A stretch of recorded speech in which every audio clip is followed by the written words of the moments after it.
If you're a facilities manager at a university, you know students rely on the cafeteria for breakfast, lunch, dinner, and the occasional late-night snack. So when a dishwasher breaks down and dirty plates pile up, the mess hall can turn messy in the blink of an eye. Enter Grainger. With over 1 million industrial-grade products and fast delivery, the product you need now is never far away. So you can turn that dishwasher back into a lean, clean washing machine. Call, click Grainger.com, or just stop by. Grainger, for the ones who get it done. If you're a maintenance supervisor for a commercial property, you've had to deal with everything from leaky faucets to flickering light bulbs. But nothing's worse than that ancient boiler that's lived in the building since the day it was built, 50 years ago. It's enough to make anyone lose their cool. That's where Grainger comes in. With industrial-grade products and dependable fast delivery, Grainger can help with any challenge, from worn-out components to everyday necessities. Call, click Grainger.com, or just stop by. Grainger, for the ones who get it done.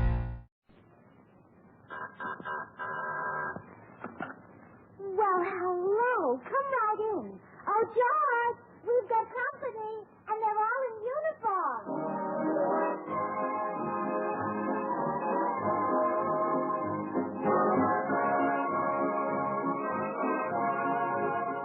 This is Bill Goodwin, inviting all you servicemen and women to enjoy another pleasant visit with George Burns and Gracie Allen, our tenor Jimmy Cash, and Felix Mills and his orchestra. And now, meet the people who live in the Burns house, George and Gracie.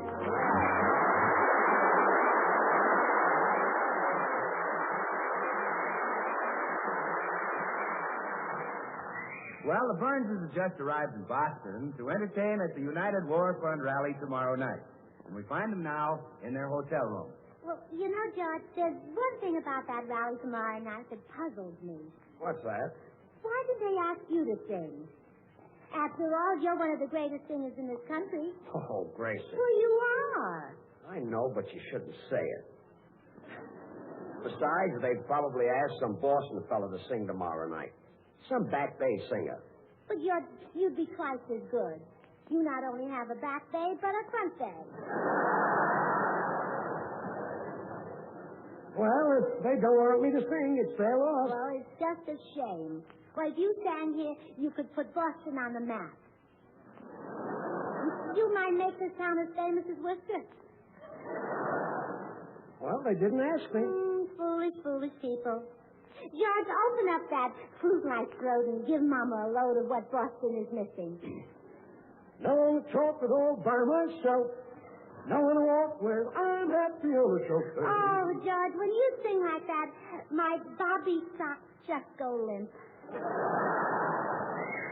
Hey, Mr. Haven, saving all the love for. Oh, baby, love for you. Really saving love for you. Oh, Boston, you're committing musical suicide. Why, George, you've got more music in your little finger than Rudy Valley has in his entire nose. Well, I am in a good voice tonight. I know for certain you're the one. Hold it, George, hold it. Look, hand me the telephone. What are you going to do? Well, I'm going to call Arthur Fiedler. He's in charge of music tomorrow night. Hello? Hello, operator? Get me Mr. Arthur Fiedler, director of Boston Pops Orchestra. Yes, I'll hold on. Oh, you've just got to sing tomorrow night, George.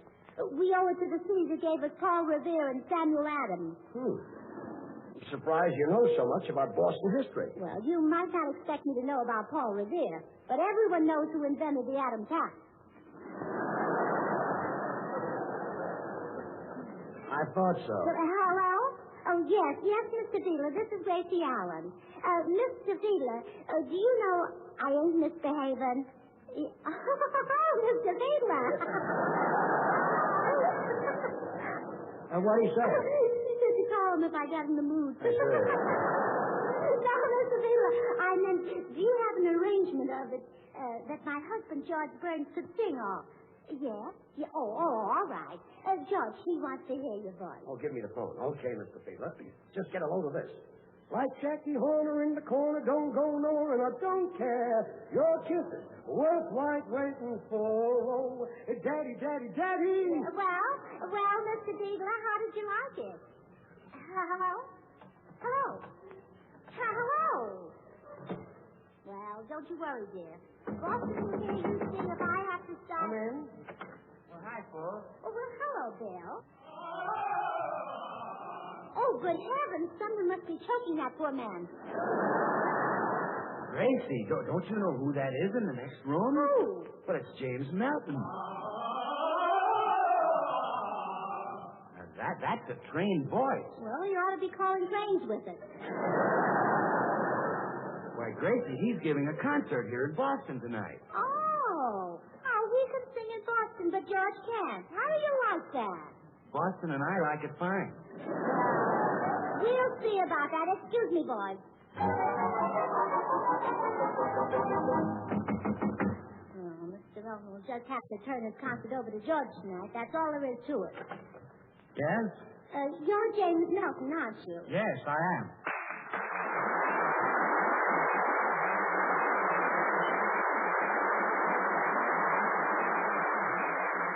Well, Mr. Melton, I'm Gracie Allen, and I have something very serious to say to you. Yes, I knew you were Gracie Allen. I'd know that beautiful face anywhere. Well, you've just simply got to...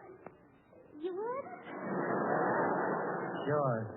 And every time I see you, you look younger. Oh, Mr. Melton. Younger and more charming. Oh, James. And more chic. Oh, Jimmy. But enough of this. I believe you had something to say. Oh, never mind that. Let's have some more of this. No. No, really, Gracie. What did you want to say to me? Oh, well, it's kind of hard to say now. Well, to be fair, I really should hear you sing first. Well, I'll be glad to. How about some Traviata? Oh, no thanks. I just finished dinner. But you go right ahead and sing something. All right. Here's something you might like.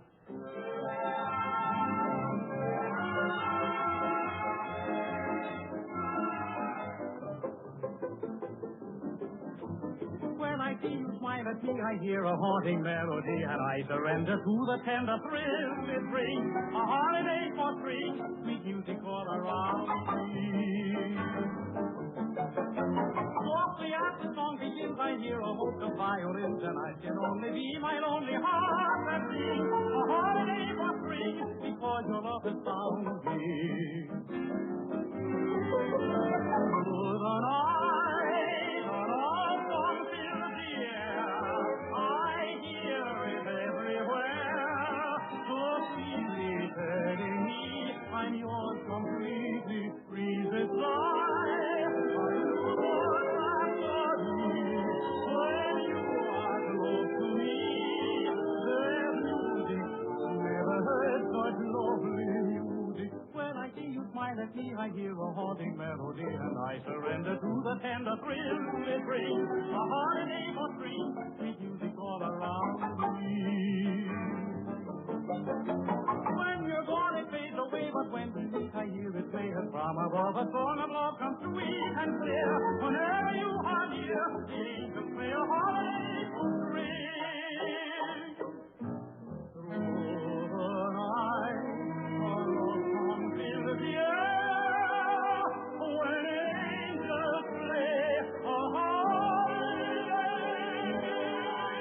for three.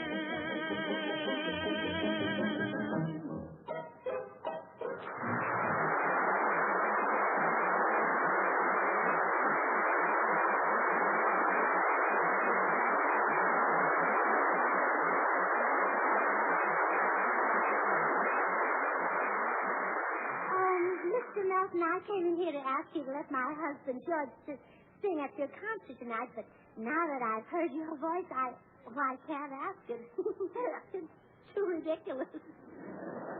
Really? Oh, yes. If they ever hear my husband sing, you're finished. You mean George would take over my career? Well, it's inevitable. What do you do besides sing at the Metropolitan and give concerts? But never mind. I'm sort of interested in this husband of yours. I've just got to hear that man sing. Well, you'll hate yourself. He's glorious, simply glorious. Really a lot better than I am, huh? How high can you sing, Mr. Melton? Well, I can hit high C. Yeah, and how low? Low A. Well, there you are, A to C, 2 notes. Now, wait a minute. There are 2 octaves in there. Oh, never mind the albis. Now, George can hit an I below low Q. An I below low Q? Yes. Well, there are no such notes. Oh, I suppose Paul Whiteman doesn't know music. Whiteman? Mr. Whiteman said that George had the lowest IQ in music. Like Jackie Horner in the corner, don't go nowhere, and I don't care. Where's that coming from? Oh, my room. Do you like it? Oh, yes, I love them all. What kind is it, a Cocker Spaniel? Well, that's my husband, George Burns. Oh. Oh, Cocker Spaniel. Well, a Cocker Spaniel has long ears and droopy eyes and wrinkles and... Well, anyway, he doesn't sound like one. I'm sorry, Gracie. I guess the wall kind of muffled it. Well, I'll go get him and bring him in here. Excuse me a moment, Mr. Melvin.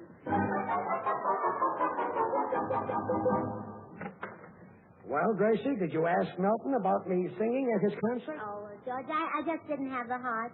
Poor Mr. Melvin. If the people hear you sing, you'll be all finished. Well, that's show business. A man is a big star one day, and then some young kid like me comes along and he's finished.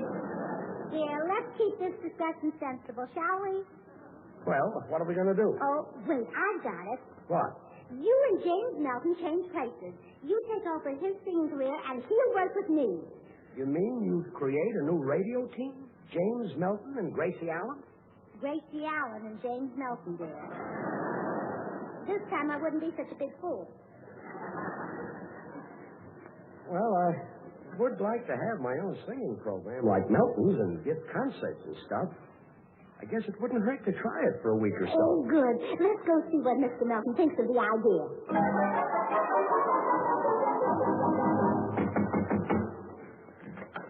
Well, here we are, Mr. Melton. This is my charming and talented husband, George Burns. How do you do, Mr. Melton? This is a great pleasure, Mr. Burns. Your wife tells me that you're just about the finest singer in the world. Oh, Gracie likes to exaggerate. There are dozens of singers better than I am. Then name one. Well, I can't think of anybody offhand. Well, how about... Never mind, I'll think of my own. Well, anyway, Mr. Melton, we have a proposition for you. You and George will change places. He'll sing on your program, and you'll work with me. Well, Gracie, I'm very flattered. Gee, I'd get a big kick out of working with you. But how can you break up the team of Burns and Allen? Why, they go together like ham and eggs. Oh, well, I don't intend to disturb the eggs. I just wanted to rearrange the ham.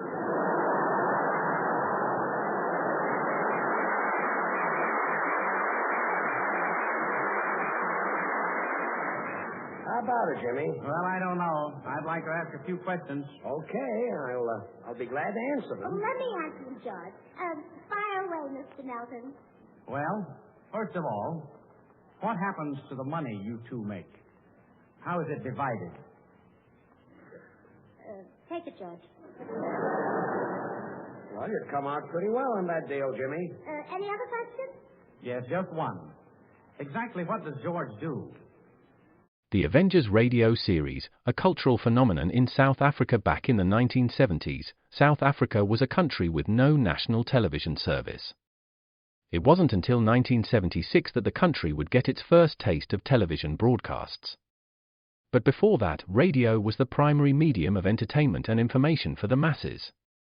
This was the context when The Avengers, a British spy FI series, made its debut on South African radio and became a cultural phenomenon. The Avengers was a British television series that originally aired from 1961 to 1969.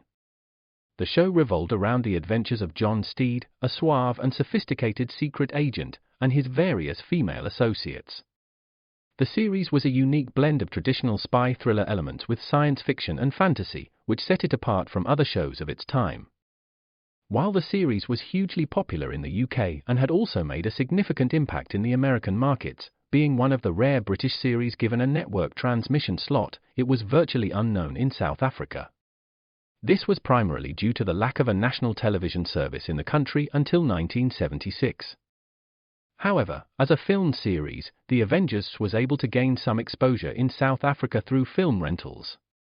But it was the launch of the radio series that truly brought The Avengers to the masses in South Africa. Come and listen at www.myclassicradio.net. The Black Museum. Horror and mystery based on Scotland Yard's collection, Orson Welles was both host and narrator for stories of horror and mystery based on Scotland Yard's collection of murder weapons and various ordinary objects once associated with historical true crime cases. Walking through the museum, Welles would pause at one of the exhibits, and his description of an artifact served as a device to lead into a wryly narrated dramatized tale of a brutal murder or a vicious crime. In the United States, the series aired on the Mutual Network between January 1 and December 30, 1952. Beginning May 7, 1953, it was also broadcast over Radio Luxembourg, sponsored by the cleaning products Dreft and Miro. Since the BBC carried no commercials, Radio Luxembourg aired sponsored programs at night to England. In the United States, a program of similar scope, using many of the same picked cases as the Black Museum, and nearly mirroring its broadcast run, was broadcast by NBC called Whitehall 1212. The two shows were different in the respect that while Whitehall 1212 told the story of a case entirely from the point of view of the police starting from the crime scene, the Black Museum was more heavily dramatized and played out scenes of the actual murders and included scenes from the criminal's point of view. Come and listen at www.myclassicradio.net.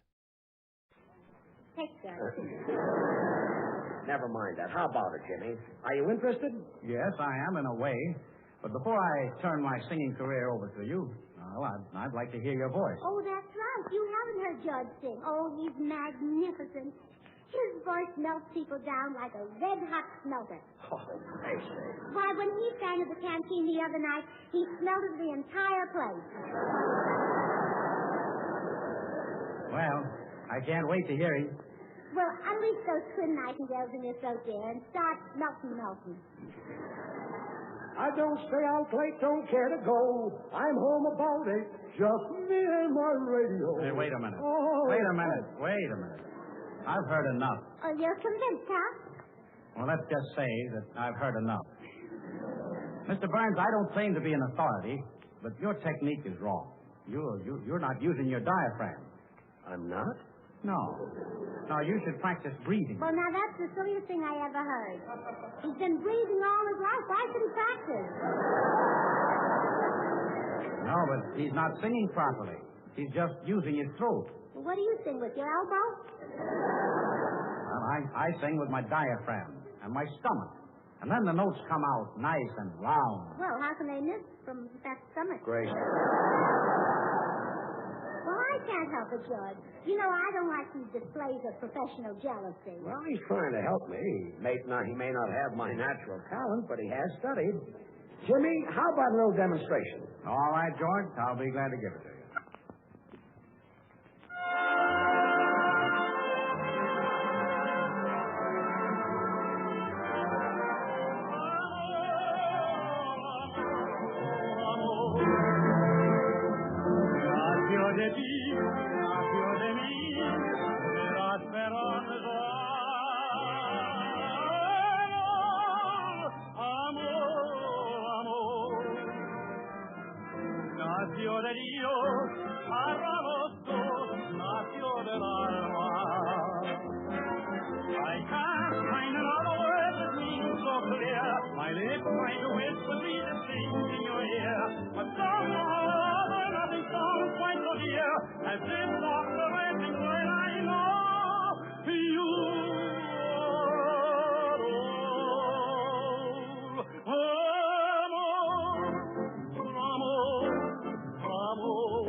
and I slowly.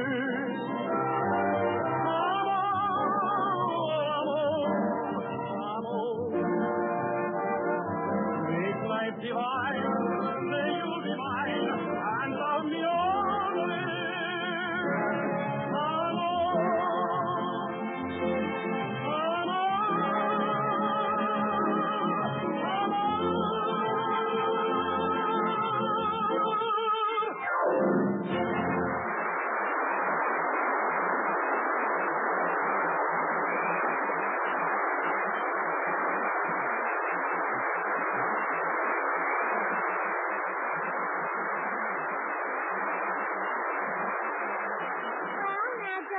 You see what I mean?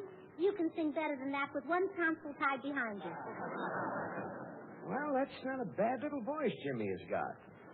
In fact, I was about to invite him to share the concert with me tonight. Well, that's very big of you, dear.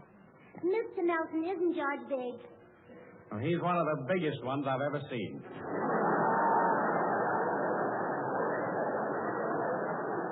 Imagine giving me part of my own concert.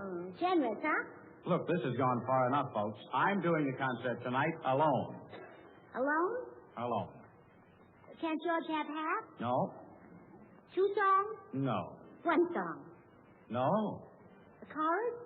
No. Can he sell popcorn? All right.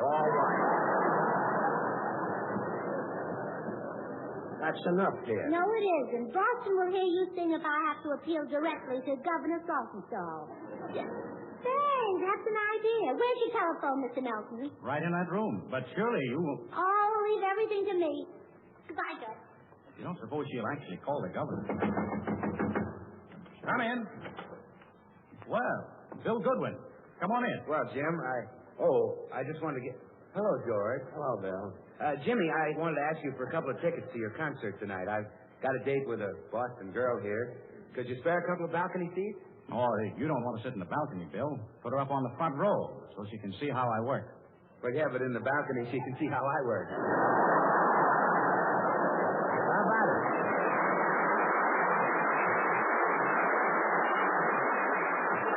Well, Bill, I'll give you the tickets if you get George Burns out of my hair. He insists on appearing at my concert here tonight. Well, what's the matter with that? Thanks, Bill. Listen, Jim, you'd like to create a sensation tonight, wouldn't you? Sure. You'd like to hold that audience spellbound, wouldn't you? Why, of course. Well, then let George get up there. Bill, you're not going to talk at my concert, and George isn't going to sing. Now, come on, and I'll get you those tickets. Well, okay. So long, George. I did what I could for you, pal. Yeah, thanks, pal. I'll be back in about 10 minutes, George. I wonder if Gracie really telephoned Governor Saltonstall. I'd better see. Oh, Governor Saltonstall. How you just saying that? Oh, Governor. Oh, I'm not. I'm not the prettiest girl in the world. No. Oh, Governor Saltonstall. Gracie, you're not talking to the governor. You're holding the hook down. I know, dear. I was just rehearsing what I'd say when I did talk. Well, just forget the whole thing. I'm not going to sing tonight or any other time. I'm through. I may as well give up. Give up? Gracie, I'll never sing again as long as I live. But that's so unfair to the public. A George Burns who doesn't sing is like a pin-up picture of Betty Grable that shows only her forehead. I'm going into our room and lie down. Oh, poor George. Oh, Mr. Melton's just got to let him sing tonight, or he'll do something desperate. Why, he's liable to go into our room and close the door and turn on the gas and fix himself a strong cup of coffee. Come in. Is this Mr. Melton's room? Yes. Well, here's his music for tonight's concert. Be sure he gets it. He can't do the concert without this. Yeah, he can. No, he'll be lost without this music. Oh, really? Yes. You'll give it to Mr. Melton, won't you? Oh, yes, I'll give it to him. But good. See, I'm glad you're still here. Did a man bring my music for tonight's concert? Yes, he did. Good. Where is it? Are you going to let George sing? No. Where's my music? Oh, funny. I've lost my memory. What? Well, it happens to me every time I come here to Chicago. But we're in Boston. Oh, are we, Mr. Sinatra? Now, Gracie, I can't do the concert without the music. Come on, where'd you put it? Well, wait, my memory's coming back. Good. Will you let George sing? No. Whoops, there it goes again. Oh, now, really, Gracie. Who? Gracie, that's your name. Then why does everybody call me Snowflake? All right, I give up. You've got me over a barrel. Give me the music, and George can sing to me. Oh, thank you, Mr. Melvin. You know, for a minute I thought I'd have to resort to trickery. Well, goodbye. We'll see you at the concert.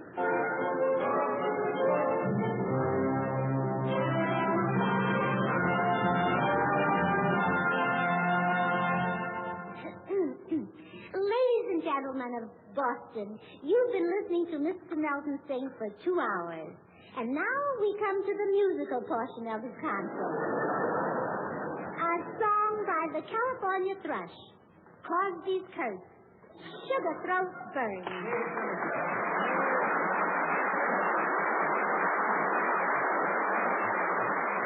Oh, by the way, George, the orchestra didn't have an arrangement of Ain't Misbehavin', so I'll back you up with a little obligato. Well, it's swell of you to play second fiddle to me this way, Jimmy. Oh, I'm glad to do it, George. Glad to do it. Don't talk with all by myself. He's by himself. He's all alone. He's not with you. He's not with me. He's all alone. He's by himself. He's by himself. He's all alone. Figaro, Figaro, Figaro, Figaro, Figaro.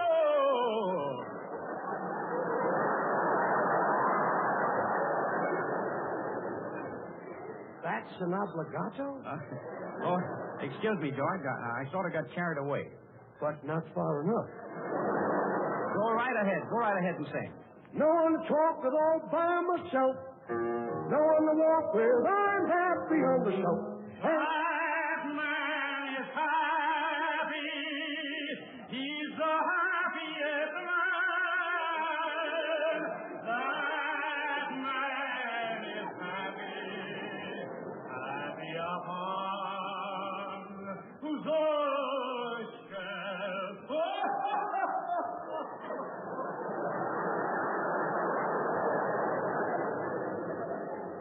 Come on, Gracie, let's go home.